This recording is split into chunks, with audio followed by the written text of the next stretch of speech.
તો આ તરફ જૂનાગઢના વિસાવદરમાં ધોધમાર વરસાદના પગલે જળબંબાકારની સ્થિતિ જોવા મળી રહી છે। ગીર જંગલમાં વરસાદથી આંબાજળ ડેમમાં પાણીની આવક વધી છે।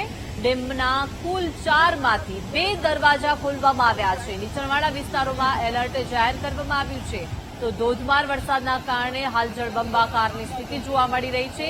આંબાજળ ડેમમાં ભરપૂર પાણીની આવક થઈ રહી છે અને નીચાણવાળા વિસ્તારોને એલર્ટ મોડ પર રાખી દેવામાં આવ્યા છે। હાલ ડેમના કુલ 4 દરવાજામાંથી 2 દરવાજા ખોલી દેવામાં આવ્યા છે। રૂલ લેવલ જાળવવા માટે આ ડેમના 2 દરવાજા ખોલવાની ફરજ પડી છે। ગીર સોમનાથમાં વરસાદથી આંબાજળ ડેમમાં પાણીની આવક વધી રહી છે। ધોધમાર વરસાદના પગલે અત્યારે જળબંબાકારની સ્થિતિ જૂનાગઢમાં જોવા મળી રહી છે।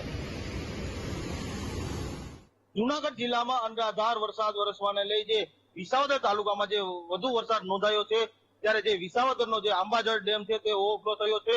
આપ જે મારી પાછળના જે દ્રશ્યો જોઈ રહ્યા છો કે જે આંબાજળનો ડેમ છે તેમાં જે 4 દરવાજા છે તેમાંથી 2 દરવાજા ખોલવામાં આવી 1200 ક્યુસેક જેટલું પાણી છોડવામાં આવી રહ્યું છે અને જે વિસ્તાર છે તેમાં પાણી જઈ રહ્યું છે। જે નીચાણવાળા જે વિસ્તારો છે તેને પણ એલર્ટ કરવામાં આવ્યા છે।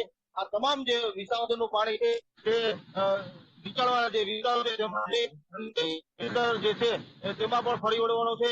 ત્યારે વાત કરવામાં આવે તો જે વિસાવદર તાલુકામાં જે ભારે વરસાદ નોંધાયો છે, વધુ વરસાદ નોંધાવાને લઈ જે ડેમો છે તે ઓવરફ્લો થયા છે અને હાલ જે આંબાજળ ડેમ છે તેમાં પણ 2 દરવાજા ખોલવામાં આવ્યા છે અને જે નીચાણવાળા વિસ્તારો છે તેને પણ એલર્ટ કરવામાં આવ્યા છે। જય વિરાણી, વીટીવી ન્યૂઝ, આંબાજળ।